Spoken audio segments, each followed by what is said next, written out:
नमस्कार दोस्तों, खेती विरासत मिशन के यूट्यूब चैनल पे आप सभी का स्वागत है। आज हम हैं मौजूद गांव ढींगावाली अबोहर के एक सफल किसान श्री सुरेंद्रपाल सिहाग जी के पास। नमस्कार अंकल जी। नमस्कार। सुरेंद्रपाल सिहाग जी खेती विरासत मिशन के साथ जुड़े हुए काफ़ी पुराने जैविक किसान हैं और सबसे ख़ास बात जो इनकी है वो ये कि ये जैविक कपास के ऊपर काफ़ी गहराई से काम कर रहे हैं। और जैसा कि आप देख रहे हैं इस समय जो जहाँ हम खड़े हैं वो खाकी कपास, खाकी नरमा जैसे कहते हैं, ब्राउन कॉटन, उसके खेत में खड़े हैं। तो आज जानेंगे हम सुरेंद्रपाल सिहाग जी के कपास के सफ़र के बारे में। तो अंकल जी, आप थोड़ा सा अपना परिचय देके और कैसे आपकी शुरुआत कपास में हुई, कपास के बारे में कैसे आपका इंटरेस्ट जागा, उसके बारे में हमारे दर्शकों को बताइए। सभी दर्शकों को नमस्कार। सबसे पहले तो सैनी साहब मैं बताना चाहूँगा कि मैं जिला फाजिल्का के गांव ढींगावाली से किसान हूँ और हमारा ये परंपरागत पुश्तैनी धंधा है खेती बाड़ी करना, क्योंकि मैं भी किसान परिवार से हूँ। और हमारा ये इलाका जो है सदा से ही कपास उत्पादक क्षेत्र रहा है, इसलिए कपास के बारे में तो कोई ऐसी नई बात नहीं थी हमारे लिए। सदा से पुरखों को भी कपास की खेती करते देखते रहे और वही हम भी आगे करते आ रहे हैं। लेकिन जब से हमने जैविक पद्धति से कपास पैदा करना शुरू किया तो वो हमारा सबसे पहले मोटिव था कि हम अपने पशुओं के लिए कपास का बिनोड़ा जो है वह रखते थे, उसके लिए पैदावार की जाती थी जी। तो धीरे धीरे जब पैदा करना महंगा होता गया तो ये लगा कि हम अपना जो बिनोड़ा तो घर रख लेते हैं पशुओं के लिए, मगर जो कपास है वो हमें बाज़ार में यूँ ही दूसरी कपास के मुकाबले ही देना पड़ता था जी। तो महसूस हुआ कि हम इतना मुश्किल से इसको पैदा करते हैं और बाज़ार में दूसरों के बराबर ही इसको सेल किया जाता है, तो क्यों नहीं इसका कोशिश करें और एंड प्रोडक्ट जो है वो कपड़ा तैयार करवाया जी। है। तो कुछ साथियों से भी प्रोत्साहन मिला और धीरे धीरे करते करते हमने कपास से कपड़ा पैदा करने के लिए ही हमारी कपास इकट्ठा करनी शुरू कर दी। 3 साल तक हमने कपास को बाज़ार नहीं भेजा जी। वो अपना घर इकट्ठा रखा और उसके बाद फिर हमें कहीं से इसका धागा तैयार करने के लिए और बाद में आगे उस पावर लूम पर कपड़ा तैयार करने के लिए मिले, तो हम वो शुरुआत की। और अभी हम चाह रहे हैं कि कुछ ऐसा एक अपने यहीं लोकल लेवल पर ही सिस्टम डेवलप किया जाए ताकि कपास को धागा बनाने तक अच्छे से साफ़ सफाई और प्रोसेसिंग का काम हो सके, तो यहीं लोग जो है उससे लोकल कपड़ा भी तैयार करें। जी। इस बार का 2021 ये जो इस साल का है 2021 का, आपका कपास का सफ़र कैसा रहा? क्या कुछ समस्याएं आई, क्या कुछ सफलताएं हाथ लगी? थोड़ा इन चीज़ों के बारे में और बताइए। इस साल का जो है वो और बहुत बड़ी कोई समस्या हमें नहीं आई थी। हमारे लिए यहाँ सबसे बड़ी समस्या थी बरसात का नहीं होना। जी। मानसून के पूरे सीज़न के दौरान हमारे यहाँ बारिश नहीं हुई, उसकी वजह से हमें जो सिंचाई के लिए पानी है वो भी कम मिला। हमारी फसल की बुआई देर से हो पाई और फिर इसकी बढ़वार भी उतना बेहतर नहीं हुई जो चाहिए थी। जी। लेकिन फिर भी हम चाहते हैं कि सोचते हैं कि चलिए जितना पैदावार मिल रही है वो भी अच्छी है। बाकी बरसात कम हुई उस वजह से या भगवान का ही कोई ऐसा रहा कि कीट प्रकोप जो है वो हमारे लगभग न के बराबर रहा। जी। हमें कीटों से इतनी परेशानी नहीं हुई जितनी हमें सूखे मौसम और सिंचाई के लिए पानी नहीं मिलने से हुई थी। जी। और इस साल जो गुलाबी सुंडी का इतना भयंकर प्रकोप बता रहे हैं, जो ये बात चल रही है गुलाबी सुंडी की, तो आपका क्या ख्याल है इस बारे में? हमारे यहाँ अधिकतर जो है वो बुआई देसी कपास की हुई थी। देसी कपास में वैसे भी गुलाबी सुंडी का प्रकोप कम होता है और जो हमारे पास ये 3-4 किस्में नरमा की लगाई गई थी जी। नरमा में गुलाबी सुंडी का प्रकोप अधिक होता है, लेकिन ये आप खेत देख रहे हैं, इसमें आपको कहीं भी गुलाबी सुंडी का कोई प्रकोप नहीं मिलेगा, जी। क्योंकि काफ़ी सालों से ये हम यहाँ जैविक पद्धति अपनाते हैं। तो अगर कोई हमारे लिए नुकसानदेह कीट है तो उसको कंट्रोल करने के लिए प्रकृति के भी छोड़े हुए जो वो यहाँ मौजूद हैं, तो हमें कीट प्रकोप न के बराबर रहा है। अच्छा, इस साल आपने कौन कौन सी किस्में लगाई हैं देसी कपास में और नरमे में? देसी कपास में हमारे पास 3 किस्म मुख्य हैं, जिसमें सबसे अधिक एरिया में हमारे पास एक KR 64 किस्म है बंगाल देसी कपास की, और कुछ एरिया में हमारे पास लुधियाना यूनिवर्सिटी की LD 949 भी है। एक हमें जो CISR सिरसा से बीज मिला था लंबा रेशा की देसी कपास का, 812 नंबर, वो भी लगाया है जी। और नरमा में हमारे पास हमारा PAU का जो है F2228 भी है, CISR का जो है 3175 भी है, एक हमारा पुरानी वैरायटी है PAU की F1054 वो भी है, और ये हमारा जो ब्राउन कॉटन है ये। जी, बाकी फसलों के जैसे अगर देखें तो धान के मुकाबले आप कपास की फसल को कैसे देखते हैं? दोनों तरीके से, इकोनॉमिकली भी और पर्यावरण की दृष्टि से भी।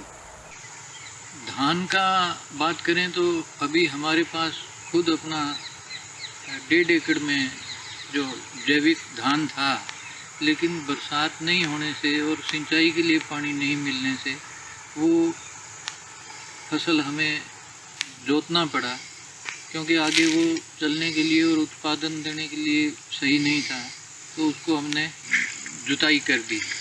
जबकि नरमा कपास जो है ये आप देख ही रहे हैं, भले थोड़ा सही मगर फिर भी ये हमें उत्पादन जरूर दे जाएगा। जी।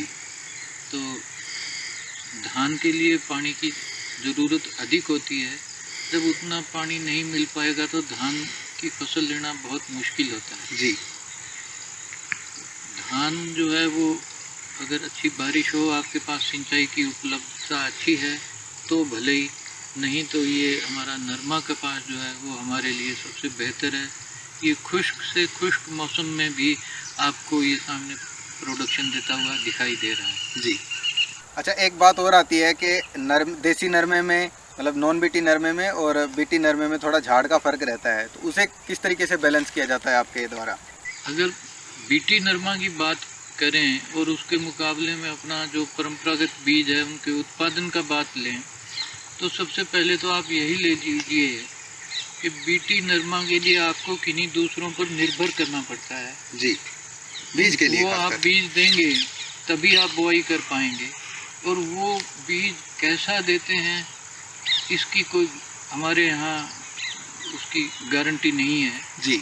और अभी जो पंजाब में या उत्तर भारत के कपास उत्पादक क्षेत्रों में जो गुलाबी सुंडी की बात आ रही है, उसका कारण भी कहीं न कहीं सही और अच्छे बीज नहीं मिलना है।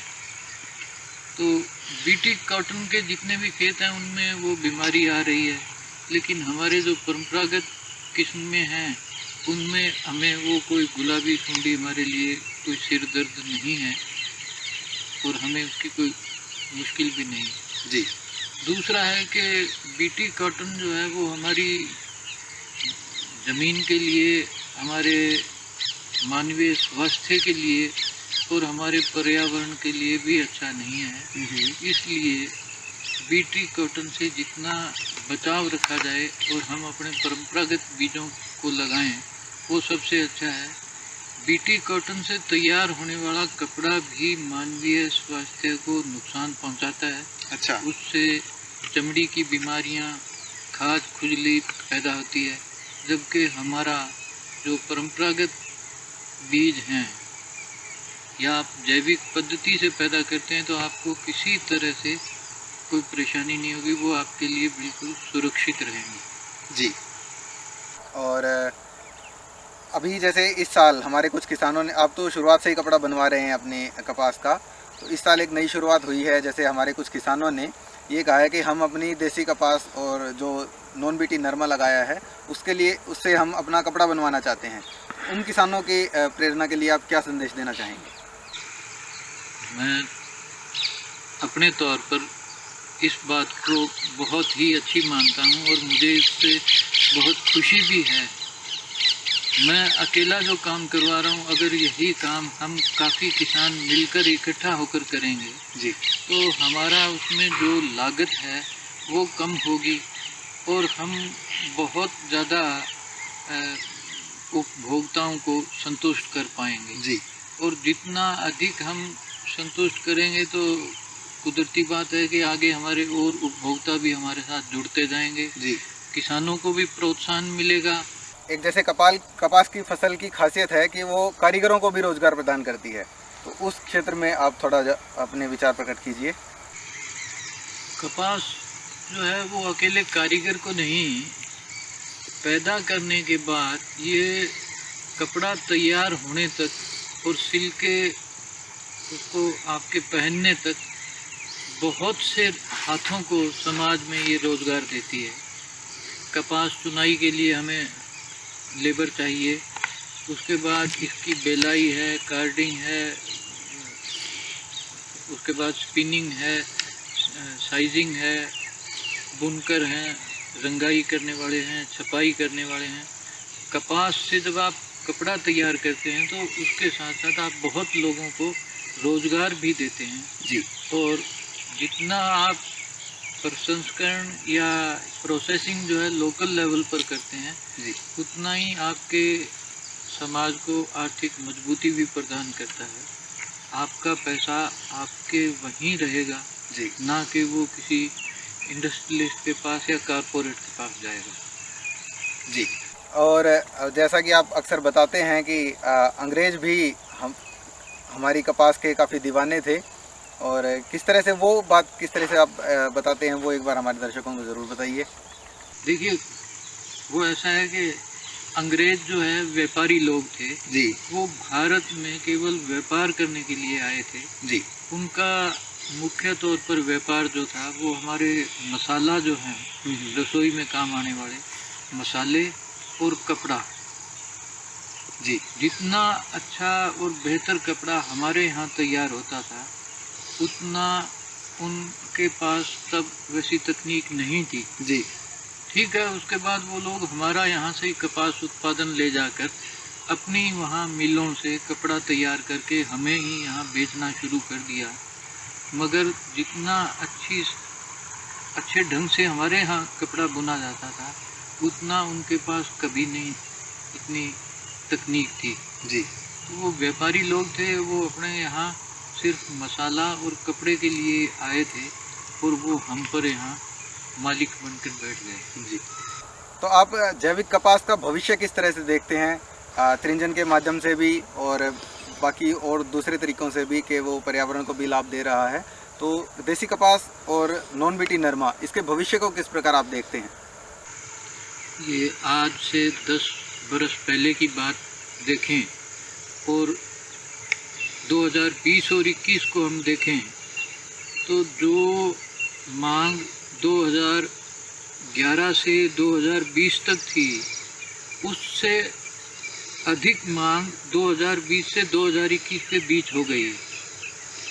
पूरे विश्व में जो इस बात को समझने वाले हैं वो लोग सूती कपड़ा में नॉन बीटी चाह रहे हैं। जी, और उन्होंने पहले भी हमसे कई बार कहा कि आप हमें नॉन बीटी कपास पैदा करके दीजिए, जी, लेकिन वो उनकी मांग और जो ज़रूरत थी वो अकेले किसान से पूरा करना बस की बात नहीं थी। जी, हमारे पास आज से 3 साल पहले कुछ लोग